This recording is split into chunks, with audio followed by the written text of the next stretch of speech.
আচ্ছা, আজকে আমরা যেটা দিয়ে শুরু করবো সেটা হচ্ছে দুইটা সরলরেখার অন্তর্ভুক্ত কোণ। তোমাদের বলছিলাম এই জিনিসটা অলরেডি কিছুটা তোমাদের আইডিয়া হয়ে যাবে, এবং গতদিন আমরা যেটা দেখাইছিলাম এখানে আসলে কি বোঝাচ্ছে আমি তোমাকে বলতে যাচ্ছি দুইটা সরলরেখার অন্তর্ভুক্ত কোণ। তার মানে ধরো তোমাকে বললাম যে একটা সরলরেখার সমীকরণ হচ্ছে এরকম, যে 3x plus 4y plus 1 equal to 0 একটা আছে, আর একটা সরলরেখা ধরে এরকম আছে যে x minus Y plus 7 equal to 0।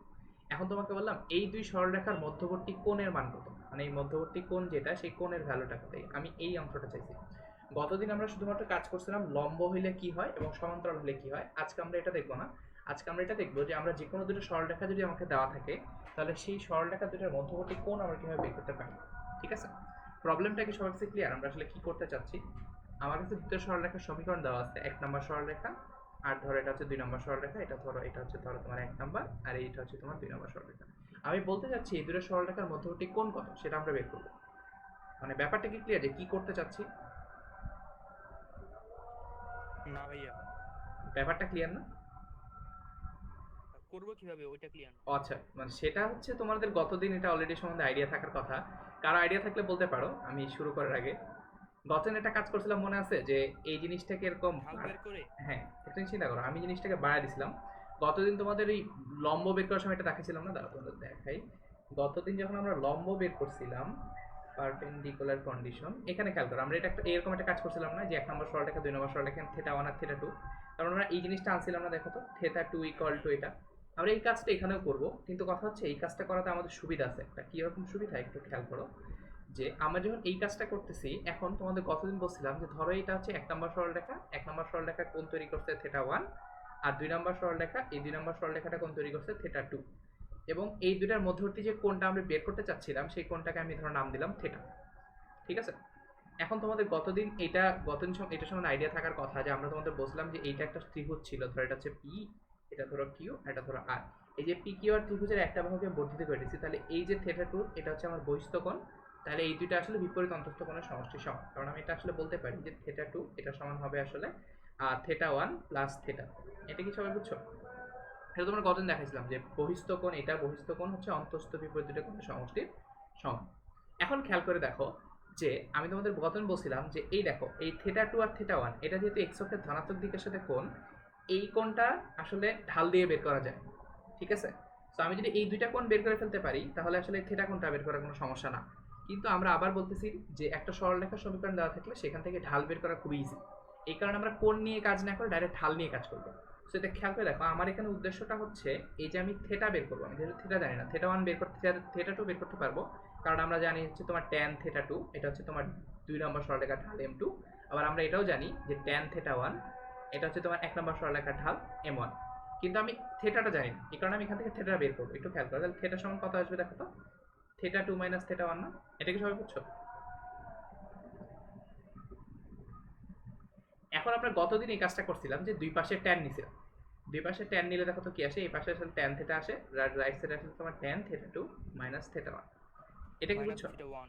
এখন একটু খেয়াল করো, এই জিনিসটা তোমাদের জানার কথা না, বাট এটা আপাতত একটু খেয়াল রাখো, যে তোমরা যখন এই মানে ত্রিকোণমিতিতে একটা ফর্মুলা পড়বা পরবর্তীতে, সেটা হচ্ছে ট্যান এর সংযোজক কোণ। মানে আমি যদি তোমাকে বলি ট্যান এ প্লাস বি, আমার যদি এরকম থাকে, ধরো তোমাকে বললাম ট্যান 75 ভ্যালু বের করো, এটা তো তোমরা ডাইরেক্টলি জানো, রাইট? জানো তো না, রাইট? এটা তো বুঝছো, মানে ট্যান 75 ভ্যালু তো তুমি জানো না, কিন্তু তুমি তো এটা জানো যে ট্যান থার্টির ভ্যালু কত এটা তুমি জানো, আবার ট্যান 45 ভ্যালু কত এটা তুমি জানো। তাহলে যদি কোনোভাবে এই দুটো কম্বাইন করা যায় তাহলে আসলে ট্যান 75 পাওয়া যায়। সেই কারণে এখান থেকে আসলে আইডিয়াটা আসছে যে আমি এই 75টাকে এভাবে করতে পারি, যে 75টাকে আমি এভাবে ভাঙাবো, ট্যান 75কে আমি লিখবো যে ট্যান 35 ডিগ্রি প্লাস 45 ডিগ্রি। তার মানে দেখো এবার তুমি ট্যানের মাঝখানে তোমার দুইটা কোণ হয়ে গেল 30 না? ডিগ্রি ভাইয়া। আচ্ছা 30, সরি, এটা হচ্ছে 30 ডিগ্রি প্লাস 45 ডিগ্রি, তাহলে দুইটা মিলে আসলে 75 ডিগ্রি হলো। আমরা আগে 75 ডিগ্রি জানতাম না, কিন্তু এখন আসলে আমরা একটা ফর্মুলা শিখবো পরবর্তীতে, তোমরা দেখবা যে ট্যানের ভিতর দুইটা কোণ যোগ আকারে আছে, এটাকে বলা হয় আসলে সংযোজিত কোণের ত্রিকোণমিতিক অনুপাত। মানে ট্যান দুইটা কোণের সমষ্টি, এটা ত্রিকোণমিতিক অনুপাত তোমরা বের করা শিখবা। এটা আমি যখন পড়াবো তখন আসলে দেখাও কি হয় আসে।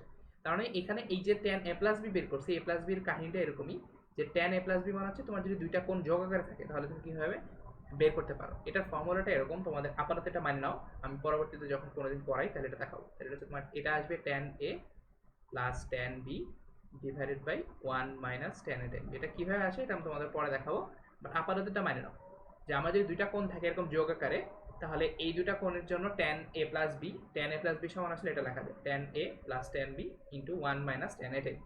ঠিক আছে, এটা আপাতত মানে নাও। এখন প্লাসটা যদি মানে নিতে পারো, এখানে এই প্লাসের জায়গায় মাইনাস বসাইলে জাস্ট খালি এই জিনিসটা উল্টায় যায়, মানে এখানে মাইনাস হইলে জাস্ট এইটা প্লাস ছিল আগে এটা মাইনাস হয়ে যাবে, আর এটা মাইনাস ছিল আগে এটা প্লাস হয়ে যাবে। মানে ব্যাপারটা আসলে এরকম হয় যে tan a মাইনাস b এটাকে আসলে এভাবে লেখা যায়, মানে এভাবে মনে রাখবা tan a মাইনাস b এটা হচ্ছে তোমার tan a minus tan b divide by 1 plus tan a tan b। এটা আপাতত মানে নাও, আমি আসলে পরে দেখাবো যেটা কিভাবে আসে। ঠিক আছে, এখন কথা হচ্ছে এটা কেন করবো একটু পরে খেয়াল করো। তোমাদের একটু আগে তাহলে একটা এক্সাম্পল দেখানো যায়, তোমাদের বললাম tan 75 এর ভ্যালু।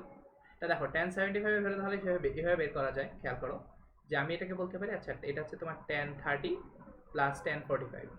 তারপর তুমি এখান থেকে ওই যে ফর্মুলাটা অ্যাপ্লাই করলে এভাবে পাবা যে tan 30 প্লাস 45 মানে হচ্ছে tan 30 plus tan 45 divided by 1 minus tan 30 tan 45। এখন তোমরা এটা করে দেখতে পারো, এটাই আসলে তোমার tan আর tan 75 ভ্যালু দিবে। তাহলে এখন দেখো তুমি এই সবগুলো জানো না, tan 30 ভ্যালু তুমি জানো এটা হচ্ছে তোমার 1/√3, tan 45 ভ্যালু হচ্ছে 1, এটা হচ্ছে 1/√3, এটা হচ্ছে 1, এরকম করে তুমি আসলে বাকি সবগুলো ভ্যালু বের করতে পারবা। ঠিক আছে, এটা ট্রাই করে দেখো, তোমাদের ক্যালকুলেশনে মিলাই দেখো মিলে কিনা। সো এটা হচ্ছে তোমার ট্রিকোনোমেট্রির ব্যাপার। তো আমি বললাম যে আপাতত মাইনে নাও, আমি যখন পড়াবো তখন এটা দেখাবো। ঠিক আছে, তো এখন আমরা এই জিনিসটা আসলে এখানে অ্যাপ্লাই করব। অ্যাপ্লাই করার কারণ হচ্ছে দেখো এখানে দেখো আমি tan থিটা 2 মাইনাস থিটা 1 তার মানে tan a মাইনাস b, মানে এখানে a এর বদলে মনে মনে চিন্তা করো এটা হচ্ছে থিটা 2 আর b টা হচ্ছে তোমার থিটা 1। তাহলে এভাবে চিন্তা করো, এটা ফর্মুলা ছিল tan a minus tan b, তার মানে এখানে এটা হচ্ছে tan থিটা 2 মানে হচ্ছে তোমার tan theta 2 minus tan theta 1 divided by 1 plus tan a tan b। tan a tan b মানে হচ্ছে তোমার tan theta 2 into tan theta 1। এটাকে সবাই বুঝছো? মানে এটা জাস্ট আমি একটা জিনিস অ্যাপ্লাই করলাম আর কিছু না। এটা কি সবার কাছে ক্লিয়ার?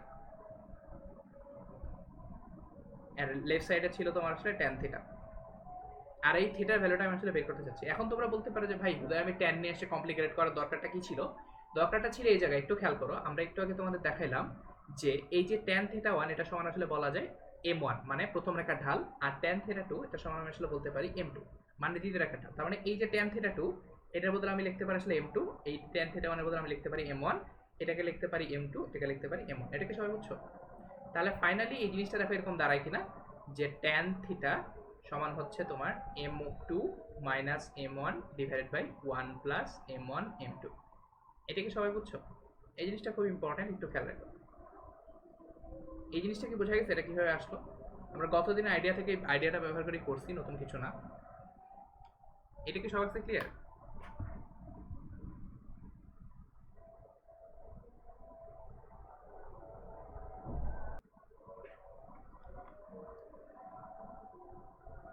আচ্ছা, এখানে কি একটা প্লাস মাইনাস হবে না? হ্যাঁ প্লাস মাইনাস হবে, এটাই হচ্ছে প্রশ্ন। তো এখন কথা হচ্ছে একটা জিনিস খেয়াল করো যে একটা মজার ব্যাপার আছে, সেটা হচ্ছে আমি এখানে তোমাকে যে বলছি থিটা টুটা বহিস্থ কোণ, এটা তো নাও হইতে পারে। আমি আবার একটু মানে ব্যাপারটা ক্লিয়ার করি। ব্যাপারটা অনেকটা এরকম দেখো, যে আমরা তোমাদের বলছিলাম যে এখানে তোমার একটা সরলরেখা, এটা হচ্ছে 1 নম্বর সরলরেখা, এটা হচ্ছে 2 নম্বর সরলরেখা। তারপর এটা হচ্ছে তোমার থিটা 1, এটা ছিল তোমার থিটা 2, আর দুইটার মধ্যবর্তী কোণটা ছিল থিটা। এখন আমরা এখান থেকে বের করলাম যে tan থিটা 2 এটা tan সরি হয় আমি প্রথম থেকে দেখাই।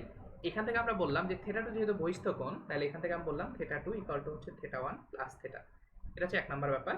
তাহলে এখান থেকে তুমি ফাইনালি পাইছো যে tan থিটা সমান হচ্ছে আসলে m2 minus m1 divided by 1 plus m1 m2। কিন্তু সমস্যা হচ্ছে এটা তো এরকম নাও হইতে পারে, এটা তো এরকম হইতে পারতো যে আচ্ছা এখানে থিটা 2 না থেকে এখানে তো এরকম হইতে পারতো যে এখানে থিটা 2টা এখানে আছে, মনে করো এটা 2 নম্বর সরলরেখা, এটা থিটা 2 আর এটা হচ্ছে থিটা 1। তাহলে এখান থেকে কি আসতো বলো তো? এখান থেকে এরকম আসতো না, tan থিটা সমান আসতো না থিটা সরি এখানে ই করি, তাহলে এখানে থিটা 1টা হচ্ছে আমার বহিস্থ কোণ। তাহলে আমি এখান থেকে বলতে পারতাম যে থিটা 1 ইকুয়ালস টু হচ্ছে তোমার থিটা 2 প্লাস থিটা, এটা হচ্ছে থিটা।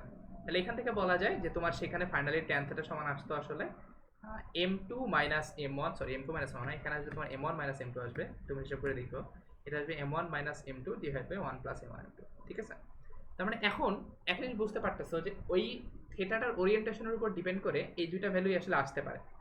তাহলে প্রশ্ন হচ্ছে আমি কোন ভ্যালুটা নিব? এই দুইটাই যেহেতু আসতে পারে তাহলে আমার কথা হচ্ছে কোন ভ্যালুটা নিব। ব্যাপারটা কি সবার কাছে ক্লিয়ার? কি প্লাস মাইনাসের কথাটা বলতেছেন? হ্যাঁ, তাহলে এই কোন ভ্যালুটা নিব আমি? সবার কাছে কি ব্যাপারটা শুধু ক্লিয়ার বলে হয়েছে? তাহলে শুধু প্লাসের মানটা নিব, হ্যাঁ। আর আর নেগেটিভ হলে যেটা আসে ওইটা। আচ্ছা, একটু ও যেটা বলছে এটা কাইন্ড অফ ঠিক আছে, এটা খেয়াল করো। তোমাদের গতদিন বলছিলাম, মনে আছে কিনা, যে চিন্তা করো, তোমাদের এইটা তো জানা আছে যে আমার এই যে ফার্স্ট কোয়াড্রেন্টটা আর second quadrant, third quadrant, fourth quadrant, তিনটাই দেই, থার্ড কোয়াড্রেন্ট আর ফোর্থ কোয়াড্রেন্ট।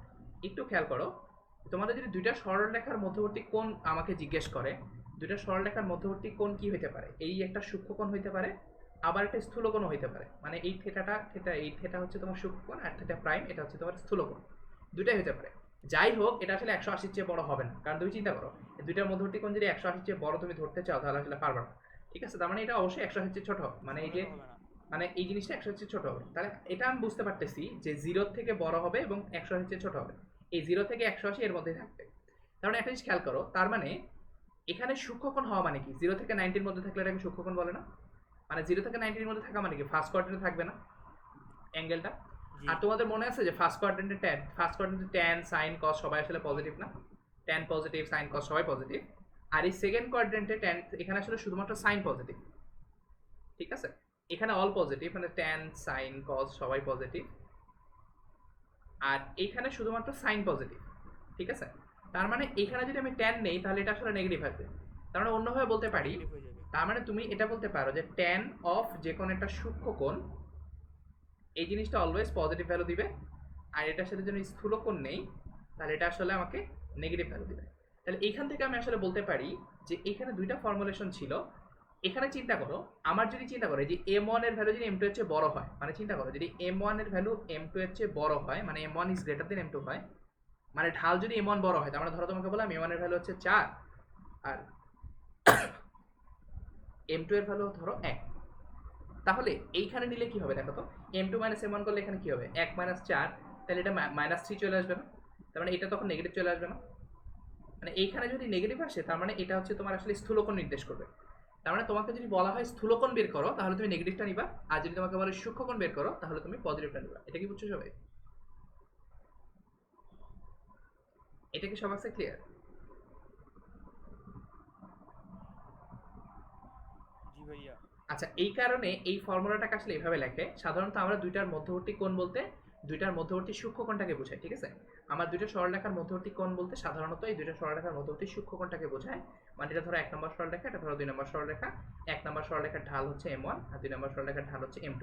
আমরা যেটা করি সেটা হচ্ছে এই দুটো সরলরেখার ঢাল m1 m2, এটা যে মডুলাস হয় সেই মডুলাসটা আমরা আসলে নেই। ঠিক আছে, মডুলাসটা নিয়ে সেটাকে আসলে বের করি। এখন মডুলাস নিলে অলওয়েজ কি আসবে? পজিটিভ আসবে না জিনিসটা? তোমরা কি আমার কথাটা বুঝছো যে মডুলাস নিলে যে সবসময় জিনিসটা পজিটিভ আসলে? এটাকে এখানে না দিয়ে এটাকে এভাবে দেওয়া উচিত যে তোমার এই পুরো জিনিসটাকে মডুলাসের মধ্যে ঢুকায় দাও, কারণ এখানে তোমার নেগেটিভ আসতে পারে। সেই পুরো জিনিসটা যদি মডুলাসের মধ্যে দেই তাহলে এই জিনিসটা অলওয়েজ পজিটিভ হবে। আর এটাকে যদি আমি ট্যান থিটা নেই তাহলে এই জিনিসটা অলওয়েজ আসলে এই থিটা জিনিসটা আসলে সবসময় সূক্ষ্মকোণ নির্দেশ করবে। এটা কি বুঝছো সবাই? হবে। তাহলে তোমার যদি কখনো বলে যে তোমার দুইটা সরলরেখার মধ্যবর্তী সূক্ষ্মকোণ বের করো, তাহলে যেটা করবা সেটা হচ্ছে এরকম করে তুমি নিবা, এই মডুলাসটা নিয়ে নিবা। মডুলাসটা নিলে যেটা আসবে সেটা হচ্ছে সূক্ষ্ম। তাহলে এখানে ট্যান থিটা বের হবে, মানে ধরো ট্যান থিটা বের করার পরে তারপর তুমি থিটা বের করার জন্য ট্যান ইনভার্স করবা। এটা কি বুঝছো? এই জিনিসটাকে অনেক বইতে এভাবে লেখে, আবার অনেক বইতে দুই সূক্ষ্মকোণ স্থূলকোণকে একসাথে বোঝানোর জন্য। তোমাদের মনে আছে যে পজিটিভ হলে স্থূলকোণ আর নেগেটিভ হলে সূক্ষ্মকোণ বলে? এই কারণে এখানে আমি সূক্ষ্মকোণ বললে শুধুমাত্র ট্যান থিটা সমান পজিটিভ পার্টটা, যদি সূক্ষ্ম স্থূল দুই কোণই চাই তাহলে ট্যান থিটা সমান হচ্ছে, দেখো এই পজিটিভ পার্টটাই নিবা। পজিটিভ পার্টটা নিলে তুমি কি পাবা, দেখো এখানে আমি একটু ক্লিয়ার করি। m1 m2 এটার মডুলাস দিলে কি হয়ে যাবে, এটা হচ্ছে তোমার সূক্ষ্মকোণ পাবা। তাহলে মডুলাসের প্লাস নিলে সূক্ষ্মকোণ পাবা, মাইনাসটা নিলে স্থূলকোণ পাবা। এই জন্য এই একটা ইকুয়েশন দিয়ে বোঝায় যে আসলে সূক্ষ্মকোণ স্থূলকোণ দুইটাই, মানে এটা হচ্ছে বোথ। বোধ কেন? কারণ তুমি প্লাস যদি নাও তাহলে তুমি সূক্ষ্মকোণ পাবা, আর মাইনাস নিলে স্থূলকোণ পাবা। এটা কি বুঝছো সবাই? এটা কি সবার কাছে ক্লিয়ার? এই ফর্মুলাটা দেখতে একটু বিটঘুটে লাগে, সো একটু খেয়াল রাখবা। আমার tan থিটা সমান হচ্ছে m1 m2 divide by 1 m1 m2। m1 R m2 এর পরিচয় হচ্ছে আসলে ঢাল। ঠিক আছে, এটা হচ্ছে ঢাল, এটাও আসলে ঢাল। আর হচ্ছে 1 নম্বর সরলরেখাটা হচ্ছে 2 নম্বর সরলরেখাটা। এটা কি সবার কাছে ক্লিয়ার? জি। আচ্ছা, এটা যদি জি ক্লিয়ার ভাইয়া। এটা যদি ক্লিয়ার হয়ে থাকে তাহলে আমি একটা প্রবলেমে যেতে পারি। এই প্রবলেমটা একবার ইজি, ও যেটা দিছিল ও মনে হয় এ বলছিলাম, বি দিয়ে শুরু করি আর কি। এখানে বলা আছে নিচের সরলরেখা দুটির মধ্যবর্তী অন্তর্ভুক্ত সূক্ষ্মকোণ নির্ণয় করো। খেয়াল করো, আমার কাছে সূক্ষ্মকোণ চাইছে। সরলরেখা দেওয়া আছে কোনটা, ধরো x minus two Y plus one equal to zero, এটা হচ্ছে 1 নম্বর সরলরেখা। আর 2 নম্বর সরলরেখা দেওয়া ছিল 3x minus Y plus 5 equal to zero, এটা হচ্ছে ধরো তোমার 2 নম্বর সরলরেখা। ঠিক আছে, এখন তোমাকে বলছে এই দুটো সরলরেখার মধ্যবর্তী সূক্ষ্মকোণ বের করতে। ঠিক আছে, এখন তোমাদের ফর্মুলাটা কি পড়াচ্ছিলাম এটা আবার খেয়াল করো, যে ফর্মুলাটা ছিল এরকম যে দুইটার মধ্যবর্তী যখন সূক্ষ্মকোণ যায় তখন m1 minus m2 a1 plus m1 এটার মডুলাসের মধ্যে নিব, তার পুরো জিনিসটাকে মডুলাস করে দিলে পজিটিভ পাওয়া যাবে, তখন tan থিটা নিলে সেটা পাওয়া যাবে আসলে সূক্ষ্মকোণ। তাহলে এই জিনিসটা আমি আসলে অ্যাপ্লাই করব। তাহলে ফার্স্টে ফর্মুলাটা আমি লিখি, ফর্মুলাটা যদি লিখি তাহলে জিনিসটা দাঁড়ায়, আমার ফর্মুলা হচ্ছে এরকম, সূক্ষ্মকোণ বের করতে হলে tan থিটা সমান হচ্ছে আমার m1 minus m2 divided by 1 plus m1 m2। এই ভ্যালুটা নেগেটিভ আসতে পারে, এই জন্য পুরো জিনিসটাকে আমি মডুলাসের মধ্যে ঢুকাই দিব, যাতে করে বোঝাচ্ছি এই জিনিসটা পজিটিভ আমি নিচ্ছি, পজিটিভ নিলে সূক্ষ্মকোণ পাবো। ঠিক আছে, এই পজিটিভ, বলে যে দিছে সূক্ষ্ম হ্যাঁ হ্যাঁ এটাই তো, এটা যেহেতু সূক্ষ্মকোণ বলছে এই জন্য আমি মডুলাসের মধ্যে নিব যাতে করে সূক্ষ্মকোণ বের করা যায়। এবার কাজ হচ্ছে তোমার m1 বের করা, m2 বের করা, তাহলে ফর্মুলা অ্যাপ্লাই করো। তাহলে m1 কত, m1 মানে কি 1 নম্বরের ঢাল। তোমাদের বলছিলাম মনে আছে, তোমাদের এই জিনিসটা খুব বেশি কাজে লাগবে তাড়াতাড়ি বের করা, এখন বুঝতেছে আসলে কেন কাজে লাগবে। তাহলে এখন বলো, তাহলে 1 নম্বরের ঢাল কত, ঢাল বের করতে কি হবে, মাইনাস x এর সহগ বা y এর সহগ, x এর সহগ হচ্ছে এখানে 1 আর y এর সহগ হচ্ছে এখানে -2, তাহলে 1 নম্বরের ঢাল হচ্ছে তোমার হাফ, হাফ আর m2 হচ্ছে তোমার মাইনাস x এর সহগ হচ্ছে তোমার এখানে 3 আর y এর সহগ হচ্ছে -1, তার মানে এটা হচ্ছে তোমার 3। শুধু 3। এটা কি সবাই ক্লিয়ার, এটা তো বুঝছো। এখন বাকিটা খালি এই ফর্মুলা অ্যাপ্লাই করো, অ্যাপ্লাই করলে দেখো কি আসে, এমন হচ্ছে half minus 3 divide by 1 plus half into 3, এটার মডুলাস। এখানে করো কি আসে, এটা আসবে তোমার হাফ আর থেকে 3 বিয়োগ করলে আসবে তোমার 1 minus 6 divide by 2 divide by, এটা আসবে তোমার 2 প্লাস 3 ডিভাইড বাই 2, এটার মডুলাস মানে এখানে তোমার আসবে, দেখো উপরে আসবে তোমার 5/2 আর নিচে আসবে তোমার সরি উপরে আসবে -5/2, নিচে আসবে তোমার 5/2, এটার মডুলাস। তাহলে এখানে তুমি কাটা দিলে জিনিসটা আসবে তোমার আসলে ই করো, হিসাব করো এটা কত আসে, এটা আসবে -1, এটার মডুলাস। তার মানে এখান থেকে আমি বলতে পারি tan থিটাটা রেখে দাও, tan থিটাটা রেখে দিলে এটা হচ্ছে তোমার tan থিটা সমান হচ্ছে আসলে 1, তার মানে এখান থেকে থিটার ভ্যালু কত, সুতরাং থিটার ভ্যালু হচ্ছে 45 ডিগ্রি। এটা কি সবাই একটা ক্লিয়ার? জি এটা জাস্ট খুবই সহজ জিনিস, কঠিন কিছু না, জাস্ট খালি তুমি ফর্মুলাটা অ্যাপ্লাই করতে পারলা কিনা এবং এখানে টেকনিক্যালিটি জিনিসটা বুঝলা কিনা, যে সূক্ষ্মকোণ তোমার যদি স্থূলকোণ চাইতো জাস্ট এখানে সবই ঠিক থাকতো, এখানে একটা মাইনাস চিহ্ন নিয়ে নিতাম, তাহলে জাস্ট খালি স্থূলকোণ পাই যেত। এটা কি বুঝছো? তো তোমরা এই জিনিসটা সবসময় মনে রাখবা যে আমরা এই ফর্মুলাটা ইউজ করার সময় এখানে প্লাস মডুলাস দেওয়া মানে হচ্ছে প্লাস নিব, আর প্লাস যদি নেই তাহলে পাওয়া যাবে সূক্ষ্মকোণ, আর মাইনাস নিলে স্থূলকোণ পাওয়া যাবে। এই জন্য তোমার যদি দুইটা একসাথে দরকার হয় তাহলে এই জিনিসটা মনে রাখবা যে tan থিটা এটা সমান হচ্ছে তোমার m1 minus m2 divided by 1 plus m1 m2, এটার মডুলাস করে দিলে সূক্ষ্মকোণ পাবো, এটা প্লাস নিলে সূক্ষ্মকোণ আর মাইনাস নিলে স্থূলকোণ। এটা ক্লিয়ার সবার কাছে? এটা কি সবার কাছে ক্লিয়ার? জি ভাইয়া। আচ্ছা একটা কাজ করি তাহলে, ওই ইয়ে কি বলে মুশফিক যে প্রবলেমটা বলছিলাম এ নাম্বারটা একটু বলো তো আমাকে, আমি আচ্ছা আমি দেখি আছে এখানে আছেন। আচ্ছা এটা করো তাহলে, তোমরা তোমার যে ও যেহেতু মিলাতে পারে নাই সো এটা করো। তাহলে এই দুইটার মধ্যবর্তী কোণ বের করো। ভাই আমি মডুলাস নিয়ে নাই তো ভাই। আচ্ছা এই জন্য এটা করো, তাহলে এখন করো দেখি এখন মিলে কিনা। আমি আচ্ছা বলতেছি কোনটা কি ভাই? তাহলে এই দুইটার মধ্যবর্তী কোণটা বের করে দেখো কত আসে। এই দুইটা বলতে এটা, এই দুইটার মধ্যবর্তী কোণ y equal to 5 হচ্ছে 1 number, R x plus y minus 2 equal to 0 এটা হচ্ছে 2 নাম্বার। তাহলে আমিও করি,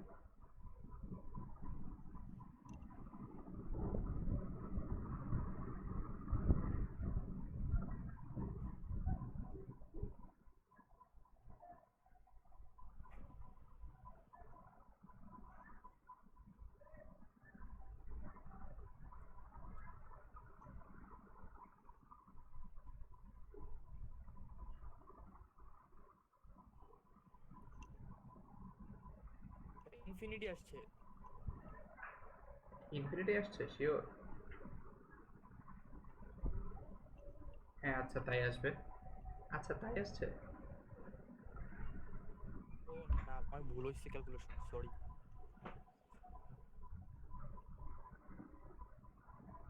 আমার তো 5 ডিগ্রি আসে থিটা।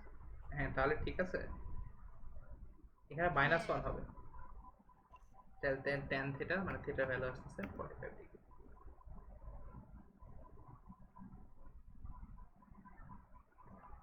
এটা কি বুঝছো সবাই? জি ভাই আমার ভুলটা বুঝতে পারছি। এই হচ্ছে অবস্থা। আচ্ছা যাও, এনিওয়ে সো এটা কইরো, মানে ব্যাপারটা কি ক্লিয়ার সবার কাছে? জি ভাই। আচ্ছা এটা একটু দেখো, ঠিক আছে? সো গেল। তো এটা যখন গেল, এটা সিম্পল প্রবলেম ছিল। এখন আমরা আস্তে আস্তে একটু কঠিন প্রবলেমের দিকে যাব।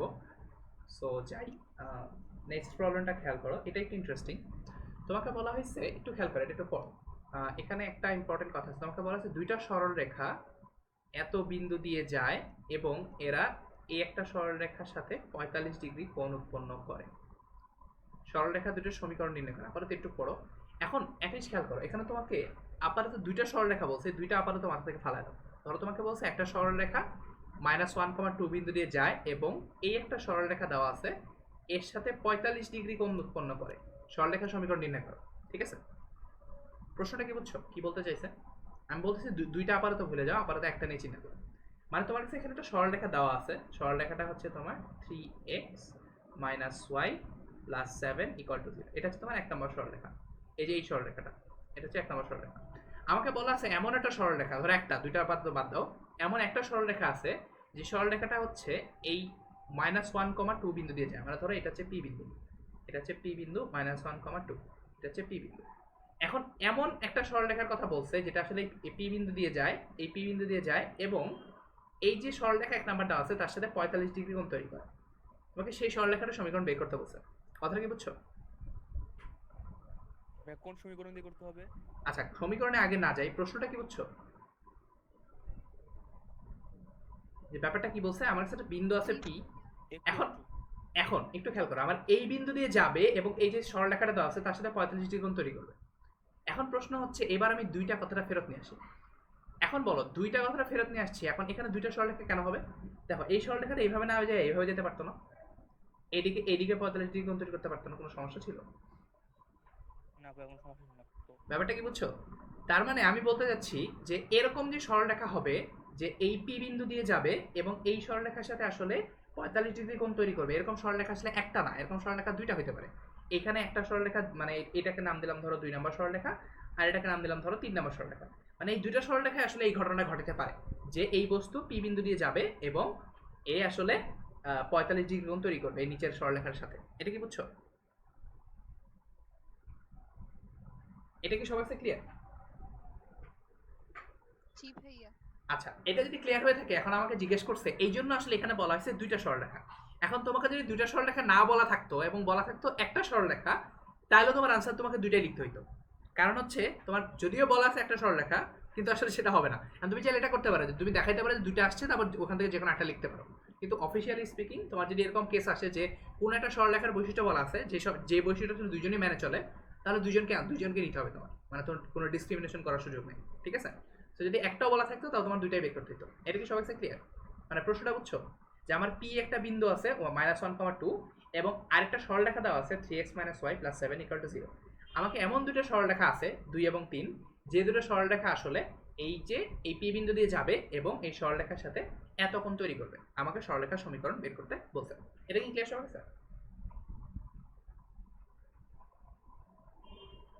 জি ভাইয়া। হ্যাঁ। আচ্ছা এখন একটা জিনিস বোঝার চেষ্টা করো, আমরা কি করছি দেখো তো, এইখানে এই ফর্মুলাটা ব্যবহার করার জন্য দুইটা সমীকরণে ঢাল লাগছে না, যে m1 আর m2। তার মানে কোণের ফর্মুলা ব্যবহার করার জন্য সবচেয়ে সোজা বুদ্ধি হচ্ছে ঢাল বের করা। ঢাল যদি বের করতে পারি তাহলে আসলে কোণ পেয়ে যাব, অথবা কোণ বের করতে পারলে ঢাল পেয়ে যাব। তার মানে এখানে খেয়াল করো যে আমার যে প্রবলেমটার কথা বলা আছে, সেই প্রবলেমটায় একটা বিন্দু দেওয়া আছে। আর ধরো এই সরলরেখাটা ধরে নিলাম যে ধরি সরলরেখার ইকুয়েশন হচ্ছে, আচ্ছা একটু একটা চিন্তা করো, আমি একটু আগে ধরিতে না যাই, একটা চিন্তা করো, আমি এখানে যদি ধরো এই সরলরেখাটা ঢালটাকে ধরে নিলাম m2, ধরতে তো সমস্যা নাই। আর আমার যে সরলরেখা দেওয়া আছে এই সরলরেখার নাম ঢাল ধরে নিলাম m1, ঠিক আছে? তাহলে এই দুজনের মধ্যবর্তী কোণ কত হবে বলো তো? এটা মধ্যবর্তী 45 ডিগ্রি কোণ তৈরি করে বলছে না? তাহলে 45 ডিগ্রি কোণ তৈরি করতে হলে কি হতে হবে? তাদের মধ্যে সূক্ষ্ম কোণটা 45 ডিগ্রি। তার মানে আমি একটু বলতে পারি না, দেখো তো, যে tan 45, কারণ মধ্যবর্তী সূক্ষ্ম কোণ, = m1 - m2, m1 - m2 / 1 + m1 m2, এটার মডুলাস। এটাকে সবাই বুঝছো?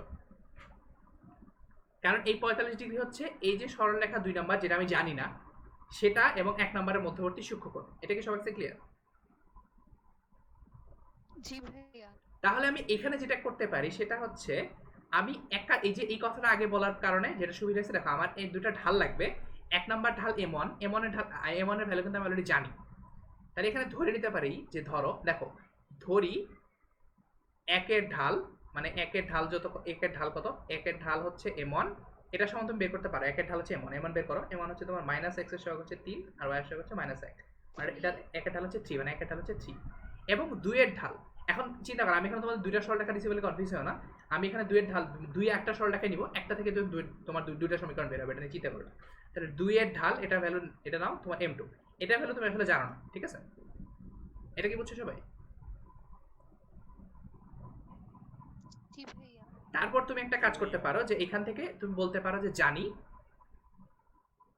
জানি দুইটার মধ্যবর্তী সূক্ষ্মকোণ মানে এই 1 ও 2 এর মধ্যবর্তী সূক্ষ্মকোণ 1 ও 2 এর মধ্যবর্তী সূক্ষ্মকোণ 45 ডিগ্রি হলে এই কথা লিখতে পারো, সূক্ষ্মকোণ 45 ডিগ্রি হলে তারপর এটা হবে। এটা কি বুঝছো? তাহলে এখানে একটা কাজ করতে পারো, তুমি M1 টা না ধরে জাস্ট M1 এর বদলে তুমি জাস্ট 3 লিখতে পারো, কারণ আমরা তো জানি M1 এর ভ্যালু হচ্ছে 3। তাহলে M1 না লিখে তুমি এখানে 3 লিখে দিতে পারো। এটা কি সবাই বুঝছো? তাহলে এখানে এখানে একমাত্র আননোন কি M2 না? M2 তো খালি একমাত্র আননোন, রাইট? তাহলে এখান থেকে M2 বের করে ফেলাও, করো। এখন প্রশ্ন হচ্ছে M2 বের করার জন্য কি করবে? এটা হচ্ছে tan 45 এর ভ্যালু হচ্ছে 1 ইকুয়াল টু হচ্ছে 3 - m divided by 1 plus 3m2। এখন এটা সলভ করতে গেলে তোমাদের একটা জিনিস জানতে হবে, সেটা হচ্ছে তোমার এই মডুলাসটা কিভাবে ভাঙাইতে হয়। তোমাদের প্রথম দিন মনে হয় দেখাইছিলাম, মনে আছে?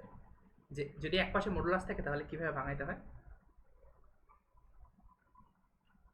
আরেকবার দেখান ভাইয়া।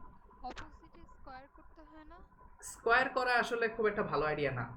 আচ্ছা আমি একটা এক্সাম্পল দিই। ধরো তোমাকে বললাম যে মডুলাস অফ এক্স এই ভ্যালুটা হচ্ছে 1, তার মানে কি? মানে ভিতরে যে এক্স আছে এই ভ্যালুটাকে মডুলাস করলে 1 পাওয়া যাবে। তার মানে এক্স এর মান কত হতে পারে? 1 হতে পারে। ও এক, দুইটা হবে। প্লাস মাইনাস একটা 1। হবে হ্যাঁ হ্যাঁ, হ্যাঁ হ্যাঁ, তার একটা মানে হবে +1 একটা হবে +1 আর একটা হবে x = -1। তার মানে এই দুইটা কথাকে আমি কম্প্রেস করে একবারে লিখতে পারি x = +-1। তার মানে মডুলাসটা উঠাতে গেলে জাস্ট ডান সাইডে 1 দিলেই হয়ে যায়।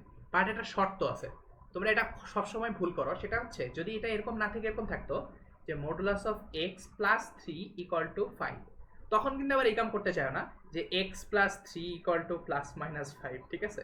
এটা করতে যায় না কিন্তু।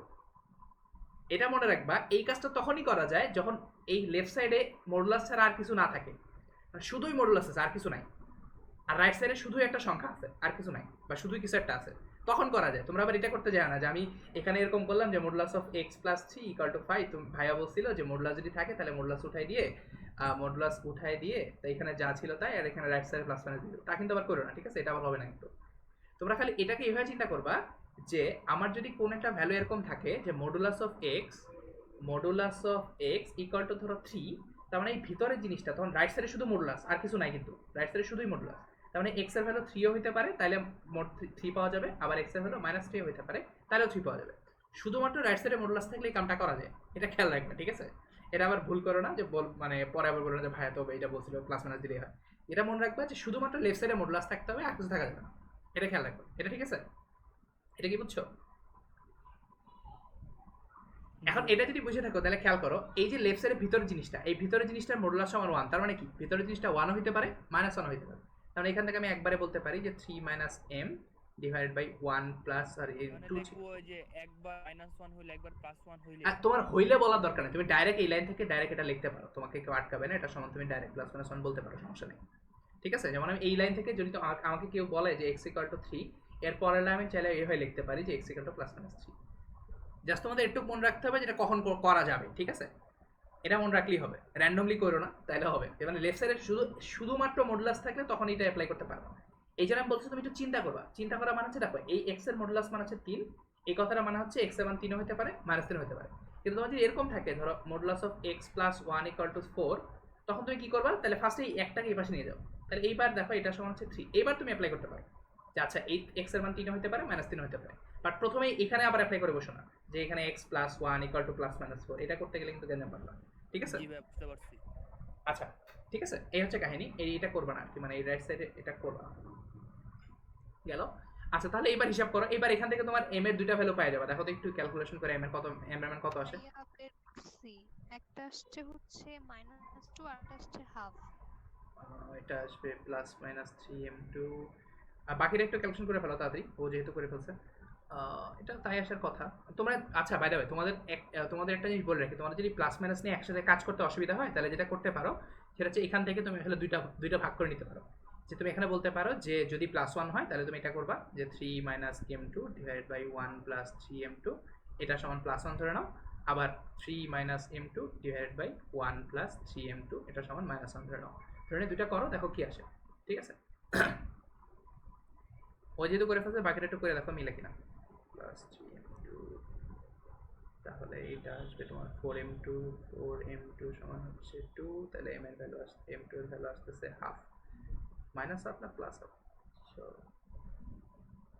প্লাস হাফ আসছে আর -2 আসছে। আচ্ছা ঠিক আছে, যাক, তাহলে আমার ভুল হয়নি আর কি।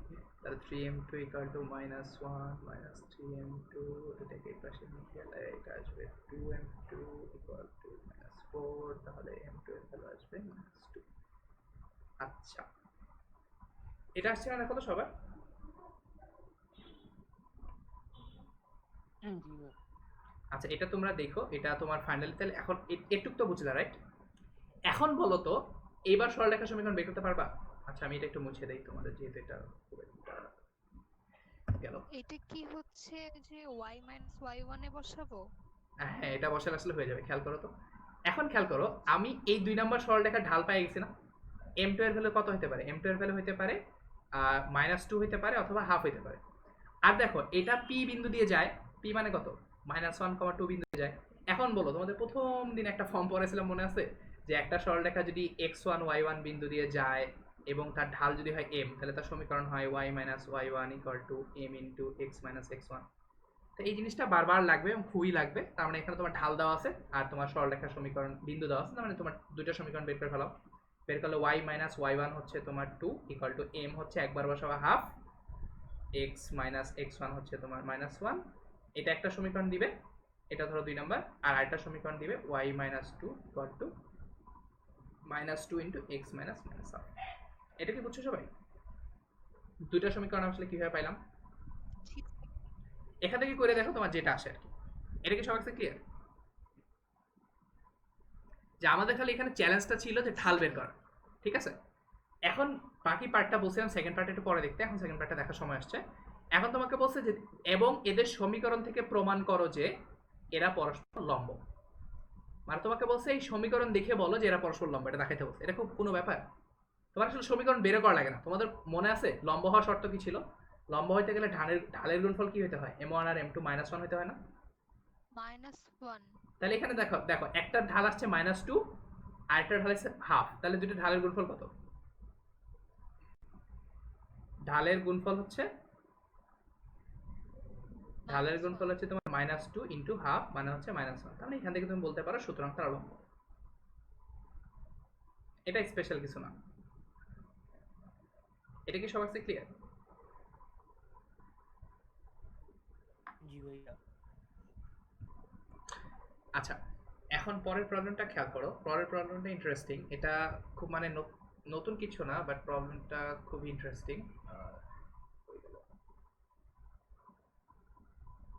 আচ্ছা একটু পড়ো ভালো করে। আমাকে বলা হয়েছে 3x - 8y - 10 + 3x + 8y - 10 = 0 সরলরেখাটা একটা বর্গের কর্ণ নির্দেশ করে। মানে তোমার কাছে একটা বর্গ আছে, সেই বর্গের কর্ণ হচ্ছে 3x + 8 - 10 = 0 এবং এই বর্গের একটা শীর্ষবিন্দুর স্থানাঙ্ক তোমাকে বলে দিয়েছে, যে একটা শীর্ষবিন্দুর স্থানাঙ্ক বলছে যে 3, -4। এই বিন্দুতে অতিক্রমকারী বর্গের বাহু দুটোর সমীকরণ নির্ণয় করো। প্রশ্নটা কি বুঝছো? আমি একটু আবার ক্লাটারটা ক্লিয়ার করে তোমাদের বলি, এটা একটু পড়ো। আমাকে বলা হয়েছে যে আমি একটা ছবি আঁকি, ধরো ছবিটা এভাবে আঁকি। ধরো তোমার কাছে একটা বর্গ আছে, তোমাকে বলা হয়েছে একটা বর্গ হচ্ছে এরকম, এবং তোমাকে বলা হয়েছে এই বর্গটার একটা কর্ণের সমীকরণ দেওয়া আছে। যে এই একটা সমীকরণ দেওয়া আছে 3x + 8y - 10, এই একটা সমীকরণ দেওয়া আছে, এই একটা সমীকরণ দেওয়া আছে। এই সমীকরণটা হচ্ছে এটা হচ্ছে তোমার 3x + 8y - 10 = 0। এখন বলা হয়েছে যে এই বর্গের এইটা একটা বর্গের কর্ণ নির্দেশ করে, মানে এই বর্গটা ধরো ABCD,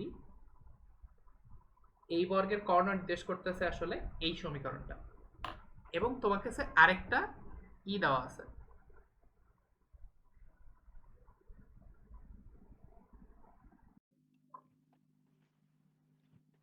হালকা হালকা, ফুল না। আচ্ছা ঠিক আছে, এই আরেকটু খেয়াল করো, আমার এখানে বলা ছিল যে এই প্রশ্নটা ছিল যে আমার কাছে একটা ধরো ABCD বর্গ আছে, আমি অন্যভাবে বলি, ধরো আমার কাছে একটা ABCD বর্গ আছে, এই বর্গের একটা কর্ণ দেওয়া আছে তোমার AC, ধরো এই AC কর্ণের সমীকরণ তোমাকে বলে দেওয়া যেটা হচ্ছে 3x + 8y - 10 = 0। এখন বলা আছে ধরো এই কর্ণটার আরেক এই বর্গক্ষেত্রের যে কোনো একটা বিন্দু দেওয়া আছে, মানে যে কোনো একটা শীর্ষবিন্দু দেওয়া আছে, একটু খেয়াল করো, একটা শীর্ষবিন্দু। এখন এই শীর্ষবিন্দু যে কোনো একটা হইতে পারে, এই শীর্ষবিন্দু A ও হইতে পারে, B ও হইতে পারে, C ও হইতে পারে, D ও হইতে পারে, আমি আসলে শিওর না, কিন্তু এটা একটা টেস্ট করার ওয়ে আছে, এটা খেয়াল করো যে আমার যেহেতু কর্ণ AC দেওয়া আছে, এই যে এই বিন্দুটা যদি 3, -4 A অথবা C হয়, তার মানে কি এই যে এই রেখার উপর থাকতে হবে না? এক নম্বর রেখাটা কোনটা দেখো তো, 3x + 8y - 10 = 0, এই রেখার উপর যদি থাকতে হয় তাহলে দেখো তো এখানে বসায় দেখো তো মিলে কিনা, মানে 3x এর জায়গায় বসাও বা 3 আর y এর জায়গায় বসাও -4, দেখো এই জিনিসটা আসলে হচ্ছে না, কারণ লেফট হ্যান্ড সাইডে যদি আমি বসাই তাহলে 3 3 9 -4 = 32 -10, তাহলে এটা হচ্ছে তোমার, এটা দেখো যে রাইট সাইডে 0 আসবে না, তার মানে এটা আসলে A আর C বিন্দু হইতে পারে না, মানে যে আমার 3, 4 বিন্দুটা যে দেওয়া আছে এটা আসলে A আর C বিন্দু না।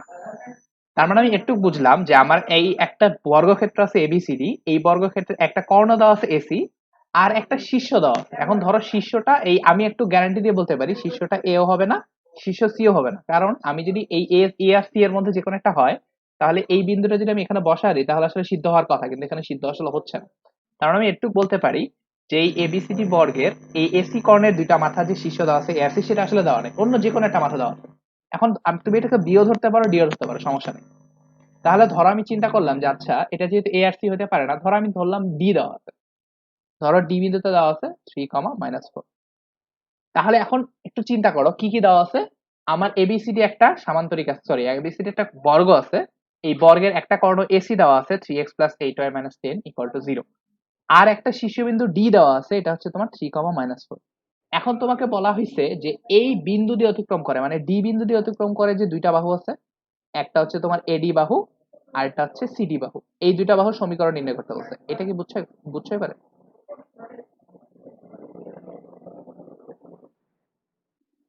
জি ভাইয়া। আচ্ছা, এখন এটা কিভাবে করা যায়, কার কোনো আইডিয়া আছে, ইমিডিয়েট আইডিয়া আছে?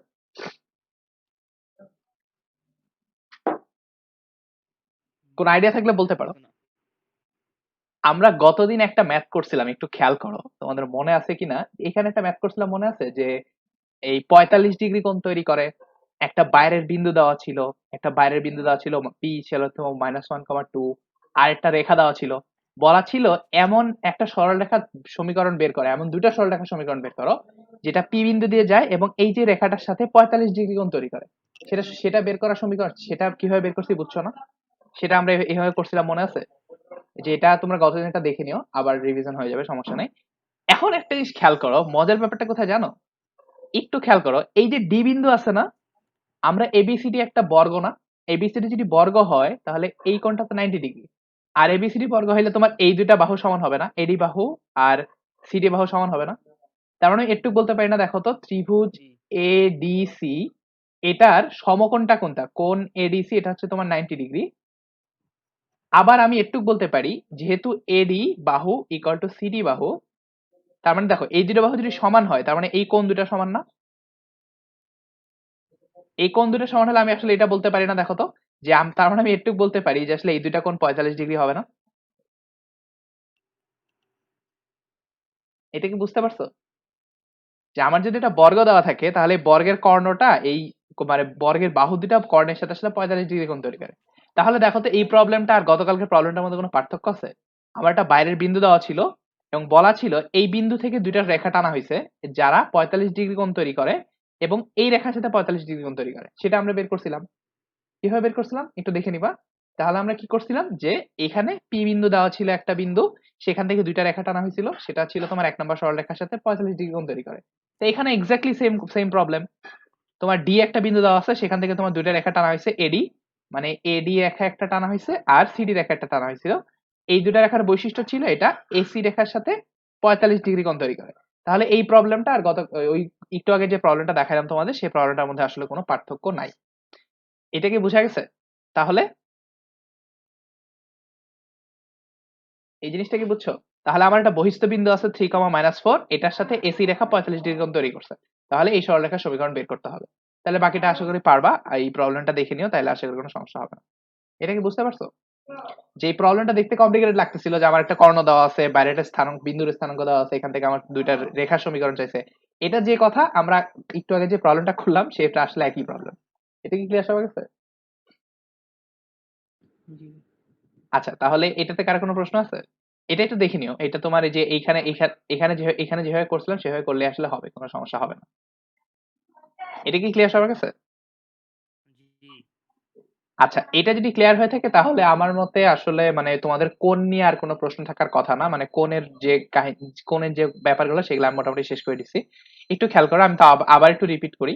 সেটা ছিল তোমাদের এই কোণের ফর্মুলাটা রিপিট করি। তোমাদের বলছিলাম যে এখানে আমার দুইটা সরল, আচ্ছা এখানে না, কোথায় লেখা ছিল মডুলাস দিয়ে, আচ্ছা এটা আমার দুইটা সরলরেখা আছে, এই দুইটা সরলরেখার মধ্যবর্তী কোণ থিটা, এটা বের করার ফর্মুলা কি ছিল? আমি তোমাদের বলছিলাম যে এইটা এই এই একটা কোণ ছিল θ1, আর এটা ধরো কোণ ছিল θ2।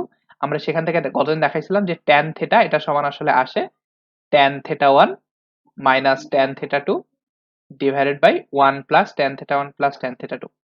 এখন এখান থেকে আমরা গতদিন এটাও দেখাইছিলাম যে tan θ1 মানে হচ্ছে actually m1 minus m2 divide by 1 plus m1 m2। But আমরা এটাও বলছিলাম যে এই জিনিসটা আসলে নেগেটিভ হতে পারে, কিন্তু আমরা যদি সূক্ষ্মকোণ চাই তাহলে এটা মডুলাস দিয়ে দিব। মডুলাস দিয়ে যদি আমি প্লাসটা নেই তাহলে সূক্ষ্মকোণ পাবো, আর যদি মাইনাসটা নেই তাহলে আসলে আমি স্থূলকোণ পাবো। তো এই ফর্মুলাটা একটু মনে রাখবা, এই জিনিসটা আসলে খুব কঠিন কিছু না। আর এখান থেকে কয়েকটা প্রবলেম দেখাচ্ছিলাম সেগুলো একটু দেখো। এটা কি মোটামুটি সবার কাছে ক্লিয়ার কোন ব্যাপারটা নিয়ে?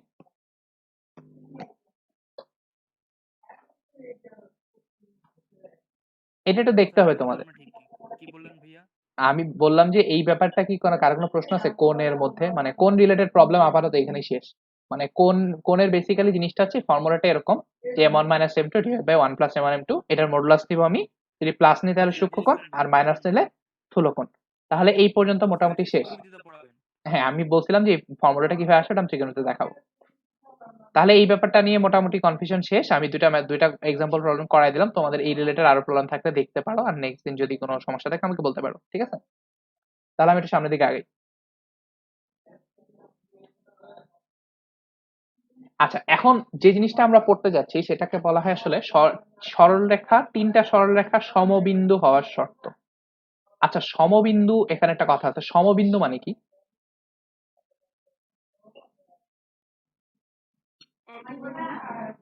একই বিন্দু, হ্যাঁ কাছাকাছি। সমবিন্দু মানে হচ্ছে, ধরো আমি তোমাকে বললাম তিনটা রেখা সমবিন্দু, এই কথাটা মানে কি?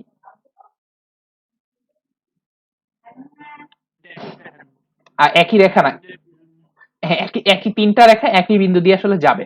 তার মানে দেখো তিনটা রেখা সমবিন্দু হইতে পারে কখন, এটা আমাদের বের করতে হবে। এখন এটা বের করার আগে তোমাদের একটা জিনিস একটু বুঝতে হবে, সেটা হচ্ছে আমি যদি তোমাদের জিজ্ঞেস করি আচ্ছা দুইটা রেখা সমবিন্দু কখন হবে, বলতে পারবা?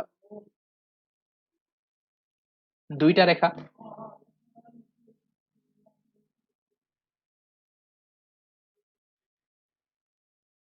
একটু খেয়াল করো, আমার যদি দুইটা সরলরেখা থাকে এবং এরা যদি সমান্তরাল না হয়, ধরো এই দেখো আমার এখানে এক নাম্বার সরলরেখা, হ্যাঁ এক্স্যাক্টলি, তুমি চিন্তা করো আমার যদি দুইটা সরলরেখা আমার কাছে থাকে এবং তারা যদি সমান্তরাল হয় তাহলে তারা কখনোই ছেদ করবে না, তার মানে তাদের মধ্যে কখনোই কোনো বিন্দু থাকবে না। আবার এরকমও হইতে পারে ধরো একটা সরলরেখা আরেকটা সরলরেখার উপরে গায়ে গায়ে লেগে আছে, তাহলে এখানে আসলে অসংখ্য বিন্দুতে ছেদ করবে। মানে এখানে আসলে ছেদ বিন্দু নাই, ছেদ বিন্দু এই কেসে নাই। আর এইখানে তুমি বলতে পারো আসলে অসংখ্য ছেদ বিন্দু আছে। কথাটা কি বুঝছো? একটা যদি আরেকটার মাথার উপর থাকে, একটা কেসে ছেদবিন্দু নাই, আরেকটা কেসে ছেদবিন্দু আছে, অসংখ্য ছেদবিন্দু আছে।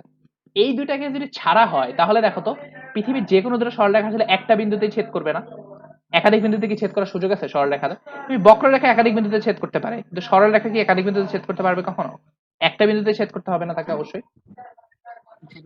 তার মানে এটুকু বলতে পারতেছি যে যদি তোমার দুইটা সরলরেখা সমান্তরাল, এক নাম্বার এইটা হচ্ছে তোমার সমান্তরাল কেস, সমান্তরাল না হয় অথবা তারা যদি একই রেখা না হয়,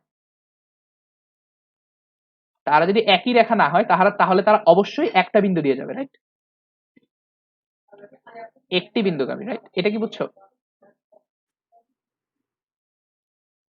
তার মানে আমি আসলে বাই ডিফল্ট বলতে পারি তোমার যে কোনো দুটো সরলরেখা যদি সমান্তরাল অথবা একই রেখা না হয় তাহলে তারা সবসময় সমবিন্দু হবে। মানে সমবিন্দু কথাটা মানে হচ্ছে একই বিন্দু দিয়ে যায়, সমবিন্দু মানে হচ্ছে সেম বিন্দুগামী, একই বিন্দুগামী।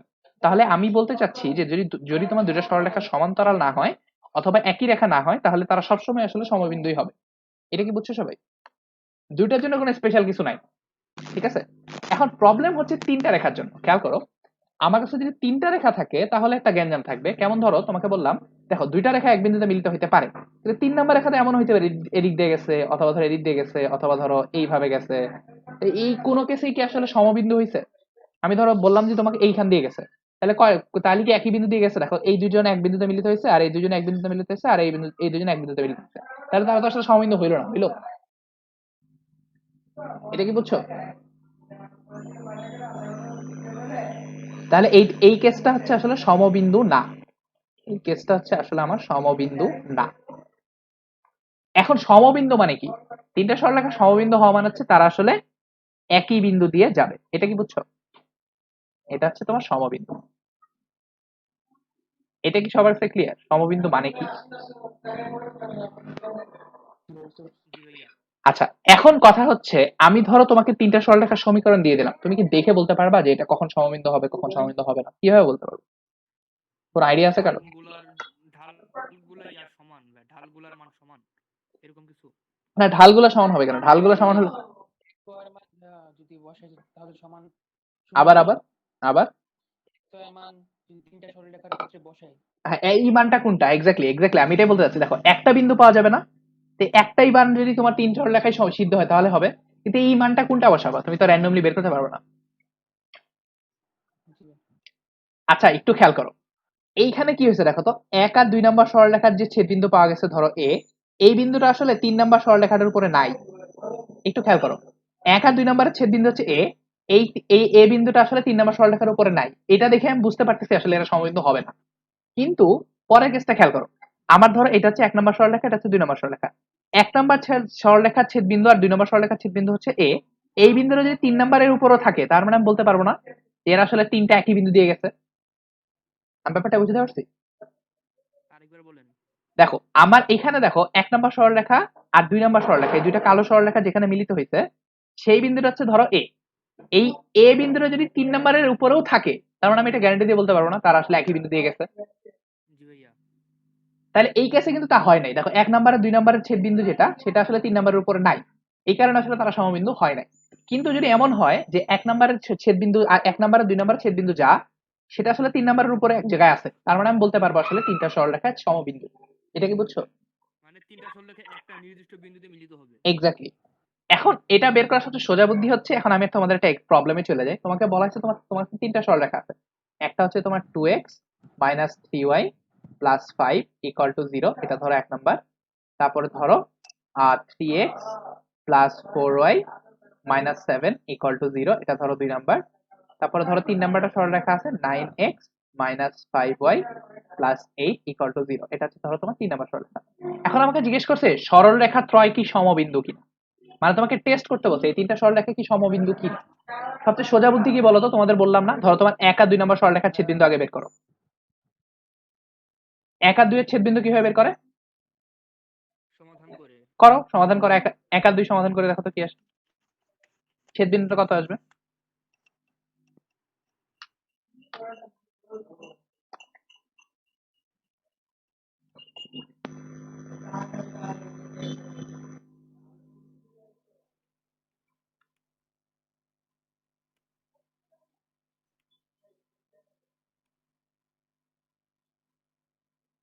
আর দশমিকে আসে। বলো কত আসছে? এক্স এর মান আসে 0.0788। আচ্ছা আচ্ছা, আমি এটাই করি, সেটা হচ্ছে তোমার 41/17 আসবে মনে হয়।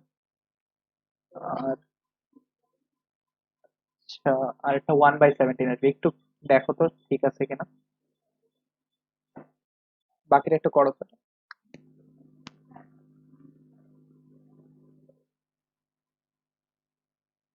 ও আচ্ছা, না না না না, এটা ভুল করছি আমি। 1/17 আর 29/17 একটু দেখো।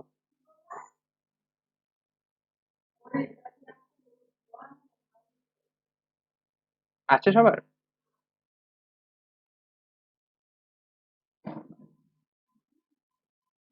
ট্রাই করতেছি। ক্যালকুলেটর দিয়ে করে ফেলো, সমস্যা নাই। আমি ক্যালকুলেটর দিয়ে করলে এখানে তো ভাই মিলতেছে না ভাই আপনার সাথে। আচ্ছা, তোমরা মনে হয় বসাতে ভুল করছো, আরেকজন করলেই হবে। একটু দেখো তো।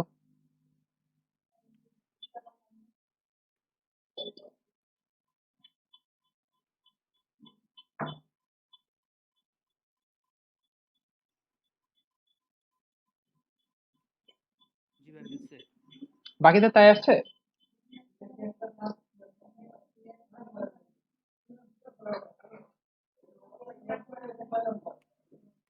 বা আমার y1 মাইনাস আসছে।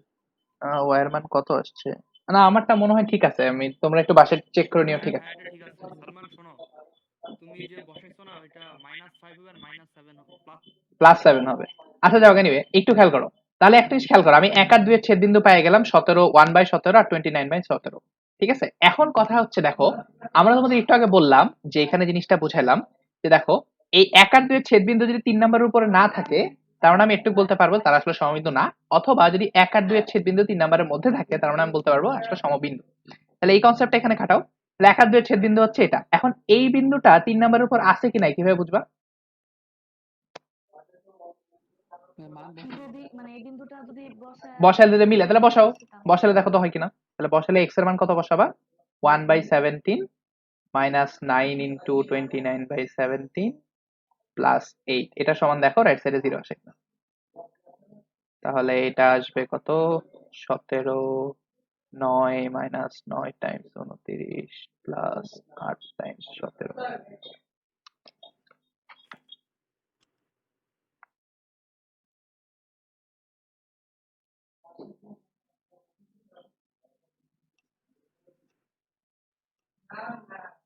কি করলেন ভাই বুঝলাম না এটা।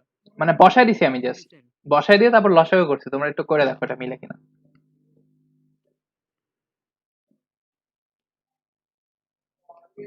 আচ্ছা, এটা মনে হয় মিলে নাই।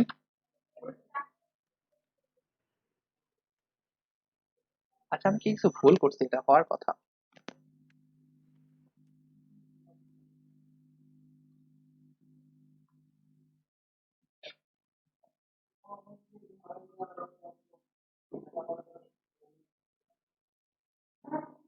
-116/17 আসছে।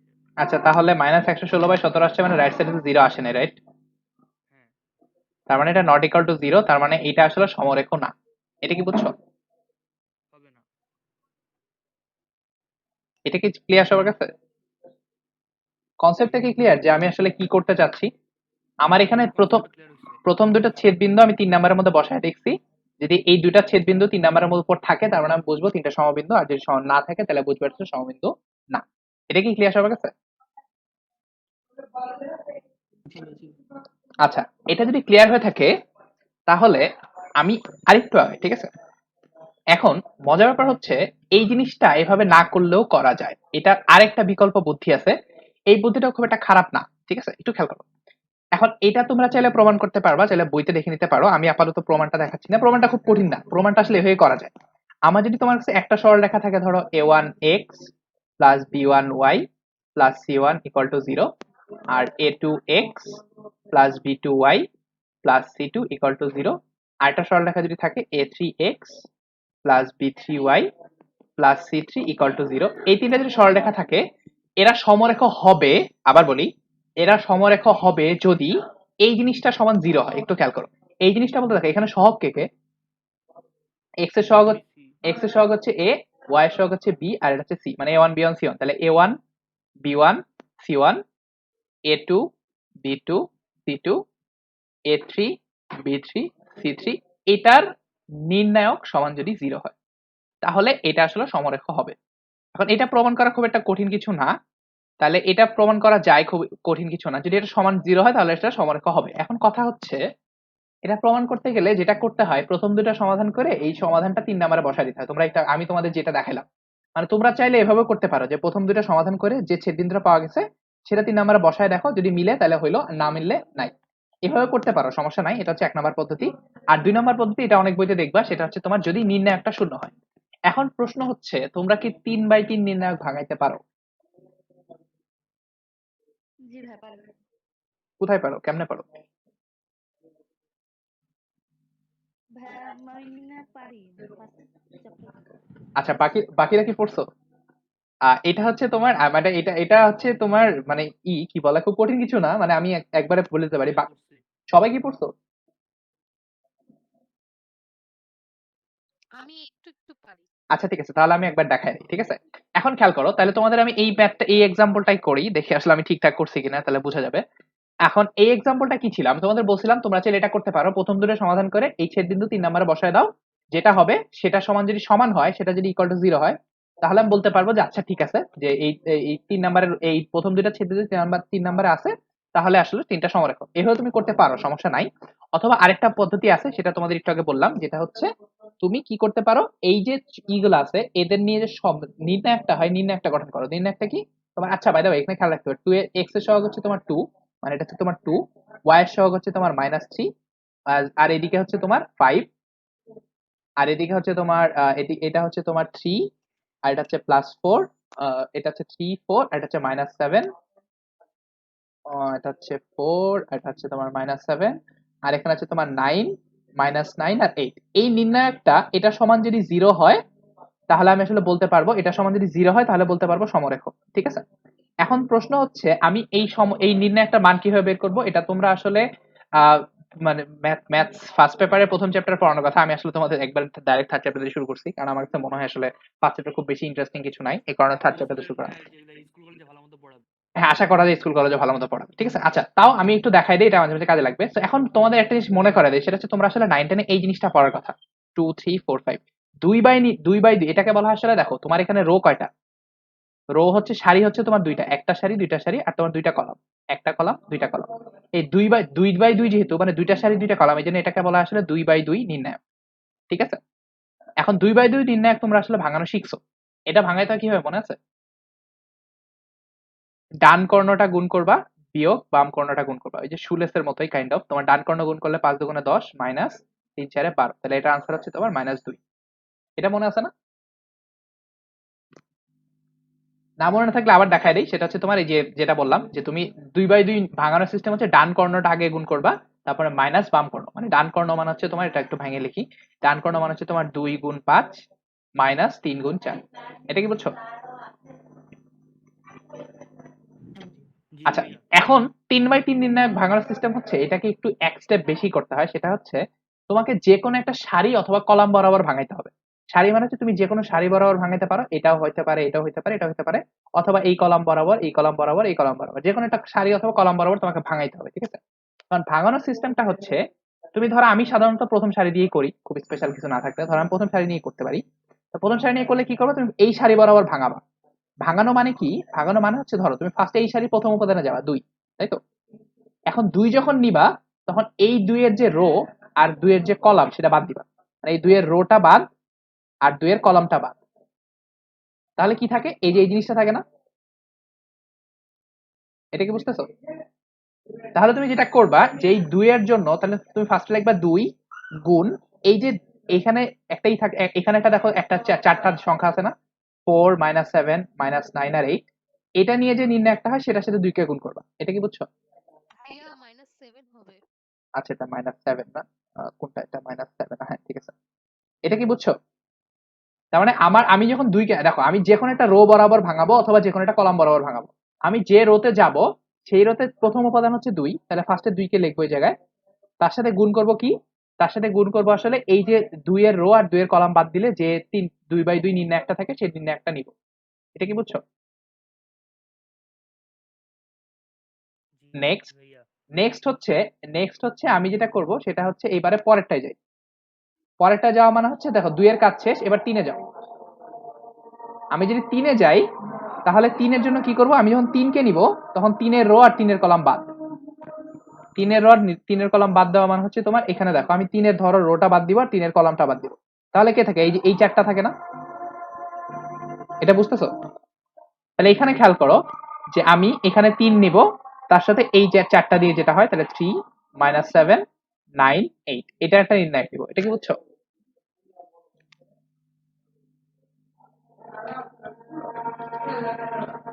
এটা কি বোঝা যাচ্ছে? তারপরে একইভাবে লাস্টেরটা করব। লাস্টেরটা যদি করি, এই 5 নাও, 5 নেওয়ার পরে তোমার এখানে তোমার এই 5 এর রো আর 5 এর কলাম বাদ দাও, তাহলে তোমার এই জিনিসটা থাকে। এই জিনিসটা থাকলে এটা তুমি করো, এটা আসবে তোমার 3 4, এটা হচ্ছে 9 -9। এটা কি বুঝছো? এটা কি সবার কাছে ক্লিয়ার? জি ভাইয়া। এখন অ্যাকচুয়ালি কাজ শেষ হয় নাই, এখানে একটা ছোট্ট ঘাপলা আছে। ঘাপলাটা হচ্ছে যে এখানে এই জিনিসটা যে তোমাকে যে বললাম যে দেখো, আমি যখন 5 নিচ্ছি, 5 এর রো আর 5 এর সারি বাদ দিয়ে এখানে একটা জিনিস পাওয়া যাচ্ছে না? এটাকে অ্যাকচুয়ালি বলে যে এটাকে বলা হয় তোমার এই রো আর কলামের কোফ্যাক্টর বলে। এখন এই কোফ্যাক্টর আসলে কমপ্লিট না, এই কোফ্যাক্টরটা চিহ্ন দেওয়া লাগে, ঠিক আছে? এখন এই চিহ্নটা হিসাব করতে হয়, তুমি যখন প্রথমে কলামে যাওয়া, প্রথম কলাম প্রথম সারি, এটার জন্য প্লাস সাইন, পরেরটা মাইনাস, পরেরটা প্লাস।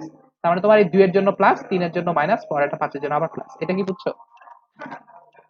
এটা একটা নোটেশন, ঠিক আছে? মানে ম্যাট্রিক্স নির্ণায়ক জিনিসটা একটা নোটেশন। এটার ডেফিনেশন তোমরা এই জিনিসটা পরে অনেক ব্যবহার আছে, বাট আপাতত ব্যবহার হচ্ছে এটা। এটা কি বুঝতেছো? জি ভাইয়া। আমি এটা আরেকবার একটু দেখাই।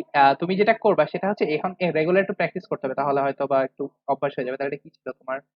2 মাইনাস, আচ্ছা ধরো তোমাকে যে কোনো একটা এক্সাম্পল দিই। ধরো তোমাকে বললাম 1 2 3 4 5 6 7 8 9। এটাকে তুমি যদি ভাঙাইতে চাও, তুমি যেটা করবা, ফার্স্টে একে যাবা। তুমি যে কোনো একটা সারি অথবা যে কোনো কলাম চুজ করো। আমি সাধারণত প্রথম সারিতে ভাঙাই। প্রথম সারিতে ভাঙাইলে কি হয়, এককে ফার্স্টে চুজ করো। এককে চুজ করলে একের রো বাদ আর একের কলাম বাদ, তাহলে কি থাকে? এই জিনিসটা। তাহলে এই জিনিসটা থাকলে 1 গুণ এই নির্ণায়কটা 5 6 8 9। তারপরে এটা যখন শেষ হয়ে যাবে, তারপরে কি করবা? এটা বাদ, মানে এরপর আমি 2 এ যাব। আমি যখন 2 নিব, তখন 2 এর রো আর 2 এর কলাম বাদ, তাহলে এই যে এই জিনিসটা থাকে, এই জিনিসটা নাও। তাহলে 2 ইনটু এখানে হচ্ছে তোমার 4 6 7 9। তারপরে যখন এটা শেষ হয়ে যাবে, তখন আমি যেটা করব সেটা হচ্ছে এখান থেকে কি করে 3 এ যাব। তারপর 3 এ যাওয়া মানে হচ্ছে 3 এর রো আর 3 এর কলামটা বাদ, 3 এর কলামটা বাদ দিলে এই জিনিসটা থেকে যায়। তাহলে এটা যদি করি, তাহলে এটা আসবে তোমার 3, এর সাথে থাকবে 4 5 7 8। এটা কি বুঝছো? তারপর সিস্টেম হচ্ছে দেখো, এইটা হচ্ছে প্লাস, তারপরটা মাইনাস, তারপরটা প্লাস, তার মানে এটা হচ্ছে তোমার প্লাস মাইনাস প্লাস। এটা কি বুঝছো? তারপর বাকিটা ভাঙাতে পারবে না, বাকিটা হচ্ছে তোমার 2/2 নির্ণয় যেভাবে ভাঙায়, মানে তাহলে 5 9 45 মানে 6 টা 48, এভাবে বাকিটা ভাঙাবো। এটা কি বুঝতে পারছো? একটু প্র্যাকটিস করতে হবে, এটাই সমস্যা। এটা নিয়ে কার কোনো প্রশ্ন আছে? আমার না। আচ্ছা, যদি প্রশ্ন না থেকে থাকে তাহলে একটু কাজ করো তো, দেখো তো এই নির্ণায়কটা আসলে শূন্য আসে কিনা। মানে আমি বলতে চাইছিলাম যে এই নির্ণায়কটা, এটার অ্যান্সার 100 -116 আসছে। মানে এই আনসারটা কত আসছে, মানে এটা কত আসছে? -116, রাইট? তার মানে এটা তো জিরো না।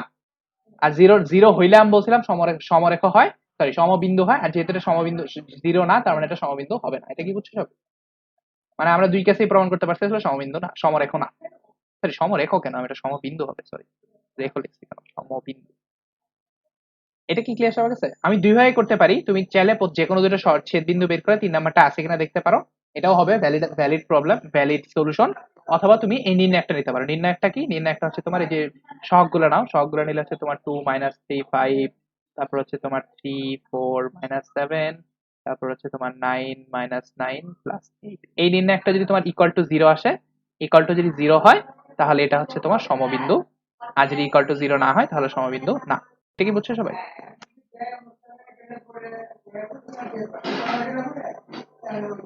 এটা কি সবাই ক্লিয়ার? জি ভাইয়া। আচ্ছা এটা, আচ্ছা এটা যদি ক্লিয়ার হয়ে থাকে, তাহলে আমি পরে একটা প্রবলেমে যাই, সেটাও মানে খুব বেশি কঠিন কিছু না। একটু খেয়াল করো, আমাকে এখানে বলা আছে যে এই 2x plus by plus 4 equal to 0, এটা ধরো 1 নম্বর সমীকরণ। আর এটা হচ্ছে তোমার 4x minus y minus 2b equal to 0, এটা হচ্ছে তোমার 2 নম্বর সমীকরণ। তারপর হচ্ছে তোমার 3x plus y minus 1 equal to 0, এটা হচ্ছে তোমার 3 নম্বর সমীকরণ। এখন বলা হয়েছে যে এখানে দেখো একটা আননোন আছে আমার কাছে, যে একটা সহগ আমি আসলে জানি না, সেটা হচ্ছে তোমার b। এখানে দেখো বিটা আমি জানি না। এখন বলা হয়েছে যে বি এর মান কত হইলে এই তিনটা রেখা আসলে সমবিন্দু হবে।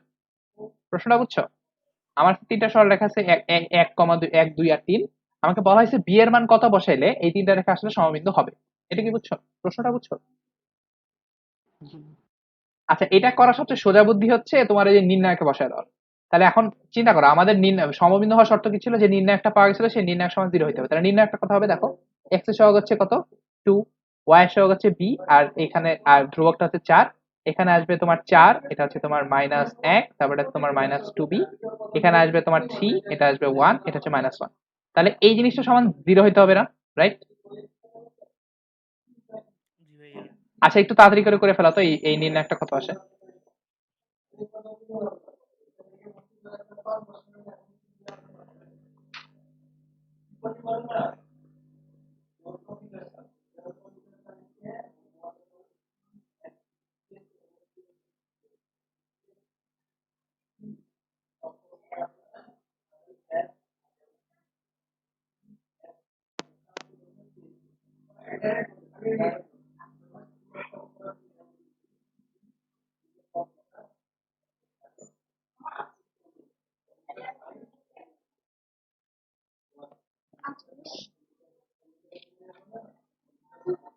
কত আসছে?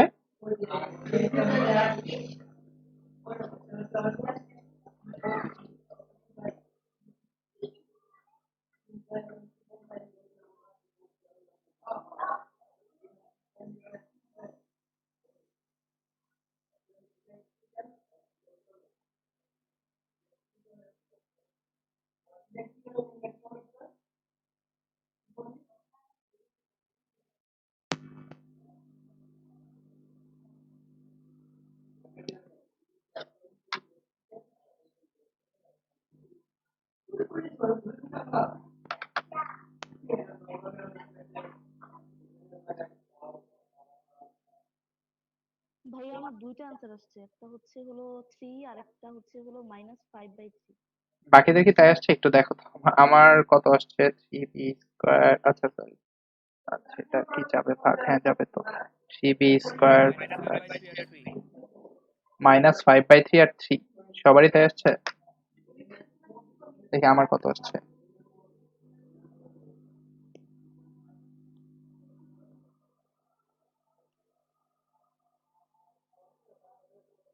হ্যাঁ, আমারও তাই আসছে, ভালো মিলছে। যাই হোক, এটা কি বুঝছো কি করলাম? জি। তাহলে এখানে কি হলো? এই জিনিসটা আসলে এইভাবে করা খুব ইজি। এখন তোমাদের যদি তোমাদের দেখাছিলাম না যে তুমি যে কোনো দুটো সমাধান করে 3 নাম্বারে বসায় দিতে পারো, ওটা করলেও হবে। তুমি 1 আর 2 সমাধান করলে দেখবা যে এক্স আর ওয়াই এর মানের মধ্যে বি রয়ে গেছে, তারপর সেটা তুমি 3 নাম্বারে বসায় দিলে সেখান থেকে তুমি বি বের করতে পারবে। একই পদ্ধতি, সমস্যা নাই, দুইটাতেই বের করা যাবে। কিন্তু এই পদ্ধতিটা আমার কাছে এখানে ইজি লাগে। এটা কি ক্লিয়ার সবার কাছে? সমরেখ সমবিন্দু ব্যাপারটা বুঝছো? জি ভাইয়া ক্লিয়ার। কার কোনো প্রশ্ন আছে? মানে দুই ভাবে করতে পারো, তুমি চাইলে প্রথম দুটো সমাধান করে 3 নাম্বারে বসায় দিয়ে করতে পারো, সেটাও হবে। আবার তুমি এরকম নির্ণায়ক দিয়েও করতে পারো, সেটাও হবে। এটা কি ক্লিয়ার সবার কাছে? জি ভাইয়া। আচ্ছা, যে এটা যদি ক্লিয়ার হয়ে থাকে তাহলে